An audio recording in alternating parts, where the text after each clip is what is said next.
მოკლე კვირას გაიმართება ინაუგურაცია და ამით ქვეყანა ასრულებს ფაქტობრივად საპარლამენტო წყობაზე გადასვლას. რო შევაფასოთ ეს პროცესი და რამდენად მნიშვნელოვანია ასევე.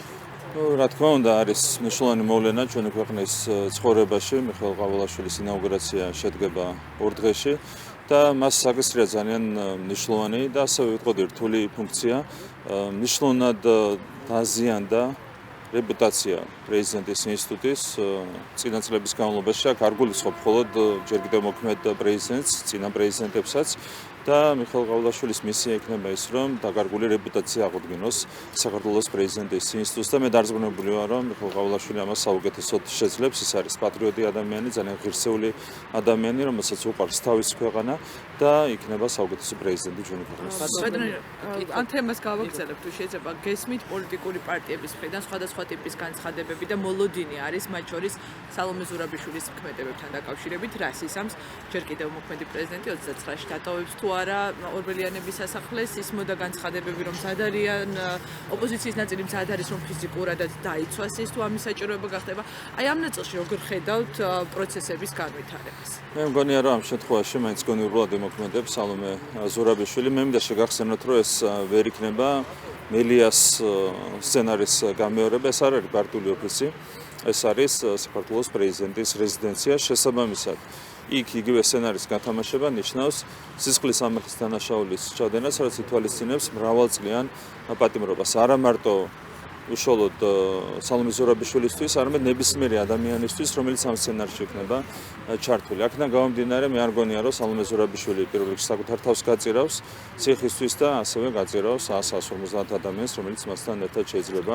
მოიაზრებოდეს. აქედან გამომდინარე, მე ასეთი არაგონივრული სცენარის გათამაშებას არ ვლობ. და როდესაც თქვენ საუბრობთ ამაზე, ჯერ კიდევ კვირას, როდესაც იყო მოლოდინი პრეზიდენტის განცხადებების მიმართ, რა სიტყვა და ის პარტნიორების მხრიდან ძალიან კრიტიკული განცხადებები მოყვა თქვენს გაფრთხილებას მოდი ასე ვთქვათ, სად იქნებოდა სალომე ზურაბიშვილი გისოსებს მიღმა თუ გისოსებს გარეთ და ნახავთ ალბათ ამ კონტექსტში იყო ჯო ვილსონის რესპუბლიკელი კონგრესმენის ერთ-ერთი პოსტიც რომ თუ 29 დეკემბერს გააგრძელებს ქართულ ფუსად 29 დეკემბრიდან გააგრძელებს ქართული ოცნება დემოკრატიის დასამარებას ისეთი სანქციები იქნება ბიძინა ივანიშვილის მიმართ მას რომ არასდროს არ უფიქრიაო და კიდევ ძალიან აქტიური პოზიციები ვიხილეთ პლატფორმა X-ზე იმ ფონზე როდესაც თქვენ ელოდებით 20 იანვრიდან ტრამპის ადმინისტრაციის პირობებში გადატვირთვას ურთიერთობების და გავთ გარკვეული მოლოდინები და გათვლები. აი ამ ფონზე თქვენი ოპონენტები მათ შორის ძალიან აქტიურად მოიხმობენ და ეყრდნობიან ჯო ვილსონს როგორც რესპუბლიკელ კონგრესმენს, რომელიც მათ შორის ჰელსინკის კომისიას ხელმძღვანელობს. რა შეგიძლიათ ამაზე თქვა? სალომე ზურაბიშვილის და სხვა შესაბამის პირების გაფრთხილება არის ჩვენი მოვალეობა. ეს არის არა მარტო ჩვენი რაღაცა უფლება, არამედ ეს არის ჩვენი მოვალეობა. ნებისმიერი ხელისუფლება უნდა იყოს ორიენტირებული არა რეპრესიისკენ, არამედ დანაშაულის პრევენციისკენ. ჩვენი ამოცანა ამ შემთხვევაში არის დანაშაულის პრევენცია, ამიტომ ჩვენ უნდა გავაფრთხილოთ, რა თქმა უნდა, სალომე ზურაბიშვილი. ძალიან ცუდი სურათი იქნება, ხო, დამეთანხმებით, ჩვენ რომ მოგვიწიოს მისი გამოყვანა რეზიდენციიდან ძალით და გადაყვანა საშილახსოვრების დაწესებულებაში, რა თქმა უნდა, ეს არ არის სასურველი სურათი. შეიძლება აწყობდეთ სალომე ზურაბიშვილის პატრონებს და შეიძლება მისცენ ასეთი დავალება, მაგრამ ეს არ იქნება ლამაზი, ასე ვიტყოდი, ესეც ქვეყანას რა თქმა უნდა არ დააქცევს არაფერი განსაკუთრებული, მაგრამ უბრალოდ არ იქნება ლამაზი სურათი. აქედან გამომდინარე ჩვენი მოვალეობა გავაფრთხილოთ სალომე ზურაბიშვილი, რომ არ ჩაიდინოს დანაშაული და შესაბამისად არ მოუწიოს თავადაც ამ ულამაზო სურათში მონაწილეობა. ჯო ვილსონის განცხადებებს როგორ ჯო ვილსონის განცხადებას ხშირად ჩვენ ხედავთ ხოლმე, რომ როდესაც ასეთი ინტენსიური განცხადებები იკეთება ამა თუ იმ პოლიტიკოსის თუ ჩინოვნიკის მხრიდან, მერე იკვეთება ხოლმე კონკრეტული, ასე ვთქვათ, ფინანსური ინტერესის ნიშნები. არ ვიცი ამ შემთხვევაში რასთან გვაქვს საქმე, ყოველ შემთხვევაში მე ამას დიდ ყურადღებას არ მივაქცევდი. თავარია საზოგადოებამ ისწავლა ყველაფერი. საზოგადოებამ პირველ რიგში ისწავლა ის, რომ არც ცალკეულ პოლიტიკოს არ უნდა გაიგიდოს მის განცხადებებში. თქვენ გახსოვთ, რომ 5 რეზოლუცია დაამტკიცა ევროპარლამენტმა, მაგრამ ამითაც კი ვერ შეძლეს საზოგადოებაზე ზემოქმედება. რატომ? იმიტომ რომ თავარია საზოგადოებისთვის ის თუ რა არის სიმართლე. და როცა ხედავენ რომ კონკრეტული პოლიტიკოსი სიმართლეს არ მალაპარაკობს, საზოგადოებისთვის ეს განცხადებები აღარ არის რელევანტური.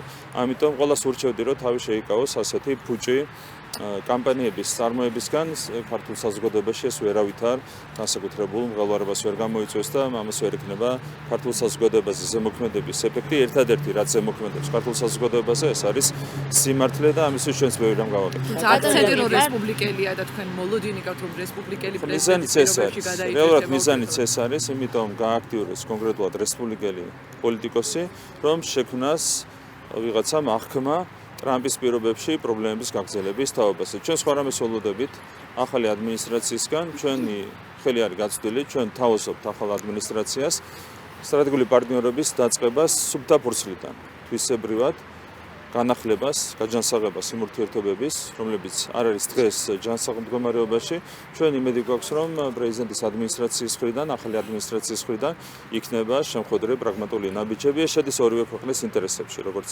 საქართველოს, ისე ამერიკის შეერთებული შტატების ინტერესებში. ბატონო, პარტიების დაფინანსებაზე მინდა ვკითხოთ, ნიკა გვარამიას კოალიციის გარდა, როგორც ვიცით, ამ დროს თუ არის არავის არ უთქვამს პარტიების დაფინანსებაზე, ნიშნავს თუ არა ის იმას, რომ ოპოზიციურმა პარტიებმა აღიარეს არჩევნების შედეგები. რა თქმა უნდა, 4-დან 3 ბარიერ გადალახულმა პარტიამ აღიარა არჩევნების შედეგები, დამატებით 2 პარტიამ, რომელმაც მიიღო დაფინანსება, ასევე აღიარა არჩევნების შედეგები. მანამდე შეგახსენებთ, რომ ლელომ მიიღო ცესკოში თანამდებობა, აქაც აღიარეს არჩევნების შედეგები.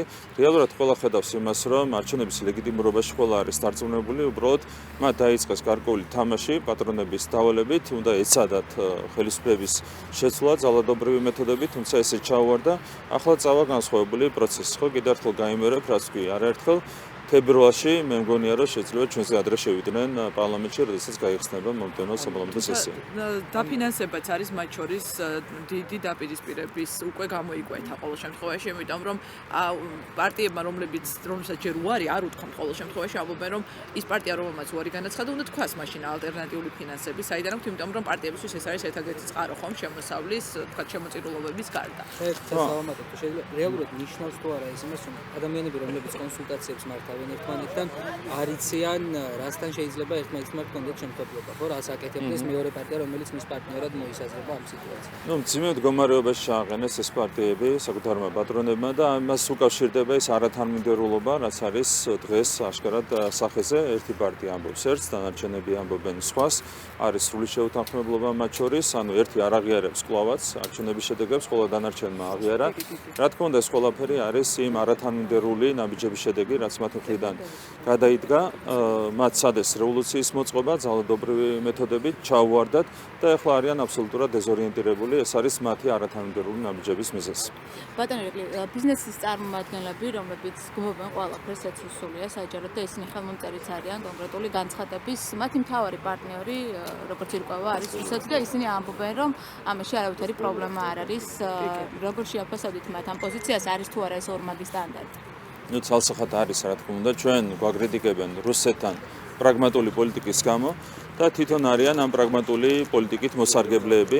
აქ ჩანს რეალურად, რომ მათ აქვს უბრალოდ პოლიტიკური მიგერძოება და ეს პოლიტიკური მიგერძოება არის თავარი მიზეზი იმისა, რომ აკეთებენ არაადეკვატურ განცხადებებს. თან რუსეთში ვაჭრობენ და თან არ გმობენ მაგალითად ევროპარლამენტის რეზოლუციას, რომელთაც არის მოთხოვნილი რუსეთისთვის სანქციების დაწესება. ერთადერთ რამეზე შეიძლება მიანიშნებდეს ასეთი ორმაგი სტანდარტი, მათ აქვს პოლიტიკური მიგერძოება, მათაც სურდათ ისევე როგორც დანარჩენ 700 რამდენი იყო 50,000 დაახლოებით ამორჩეველს ხელისუფლებაში დაბრუნებულიყო კოლექტიური ნაცმოძრაობა, რასაც ვერ მიაღწიეს და ახლა ამ იმედგაცრუების გამო ორმაგი სტანდარტებით საუბრობენ. როცა ბიზნესმენს უნდა იმ პოლიტიკური ძალის დაბრუნება, რომელიც პირველ რიგში სწორედ ბიზნესის რეკეტით გამოირჩეოდა, ეს არის რომ ვთქვათ გაუგებარი, თუმცა ამასაც შეიძლება ქონდეს ერთ-ერთი ახსნა, არიან კონკრეტული ბიზნესმენები, რომლებსაც აქვს კავშირები შესაბამის ძალებთან და ისინი საკუთარ გამორჩენას ელიან ხელისუფლებაში კოლექტიური ნაცმოძრაობის დაბრუნებიდან, თუმცა რა თქმა უნდა ეს არავითარ შემთხვევაში არ მოხდება.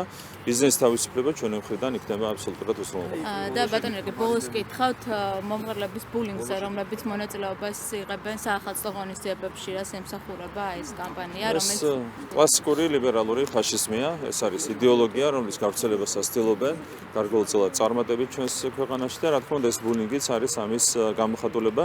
თუმცა თქვენ ხედავთ, რომ ამ ბულინგს არ აქვს წარმატება, ჩვენი ერთ-ერთი ეროვნული ამოცანა ამ 4 წლის განმავლობაში იქნება საქართველოში ლიბერალური ფაშიზმის საბოლოო დამარცხება და ყველაფერს გავაკეთებთ ამ მიზნის მისაღწევად.